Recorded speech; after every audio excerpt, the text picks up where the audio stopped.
എന്റെ മോനെ നമ്മുടെ ചിരി കള്ളച്ചിരി അല്ലല്ലോ, നല്ല ചിരിയല്ലേ? നല്ല ചിരിയാണ്. കുഴപ്പമില്ല. നമ്മുടെ ഇത് ഈ നെക്ലസ് എന്ന് പറയുന്നത് ആന്റീക്കിന്റെ ഒരു ചോക്കറാണ്. നമുക്ക് ഈ സംഭവം എന്ന് പറയുന്നത് ലെഹങ്കയുടെ ഒപ്പം പെയർ ചെയ്യാൻ പറ്റുന്ന അടിപൊളി നെക്ലസ് ആണ്. അതുപോലെ തന്നെ പട്ട് സാരിയുടെ ഒപ്പം നമുക്ക് ബ്രോഡ് ആയിട്ടുള്ള ഒരു നെക്ലസ് വേണമെങ്കിൽ ഒന്നാം മാലയായിട്ട് നമുക്ക് ഇത് ഉപയോഗിക്കുകയും ചെയ്യാം. പിന്നെ ഇതിൽ നമുക്കൊരു മാങ്ടിക്കും ഇയർ ഡ്രോപ്പും അവൈലബിൾ ആണ്. മാങ്ടിക്കും ഇയർ ഡ്രോപ്പും അവൈലബിൾ ആണ്. പിന്നെ ഈ നെക്ലസ് നമ്മുടെ മുമ്പത്തെ നെക്ലസുകളുടെ പോലെ തന്നെ ബാക്കിൽ ചെയ്യാൻ വെച്ചിട്ട് തന്നെയാണ് സോൾഡ് ചെയ്തിരിക്കുന്നത്. അപ്പൊ ഇത് ഡാമേജ് ആവാനും പൊട്ടിപ്പോരാനുള്ള ചാൻസസ് വളരെ കുറവാണ്. പിന്നെ ഇത് ഫുള്ളി ബഫ്ഡ് ജ്വല്ലറി ആണ്. ഇതിൽ നമ്മുടെ ഗ്രീൻ കളറുള്ള കെമ്പും വൈറ്റ് സിർക്കോണിയ സ്റ്റോൺസും കൂടുതൽ ഗോൾഡ് ആണ് കൊടുത്തിരിക്കുന്നത്. അപ്പൊ നമുക്ക് ഏകദേശം ഒരുവിധം എല്ലാ കളേഴ്സിന്റെ ഒപ്പം നമുക്കിത് പെയർ ചെയ്ത് ഇടാൻ സാധിക്കും.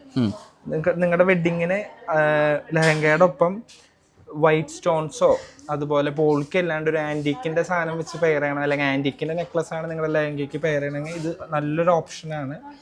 ഇതുപോലെ ഇവിടെ ഒരുപാട് ഓപ്ഷൻസ് നമ്മുടെ അവൈലബിൾ ആണ്. നമ്മുടെ സ്റ്റോർ വരുന്നത് സ്റ്റൈൽ പ്ലസിൽ 2nd ഫ്ലോറിലാണ്, പ്ലാനറ്റ് ജുവൽ, ട്രിവാൻഡ്രത്ത്, കവടിയാർ.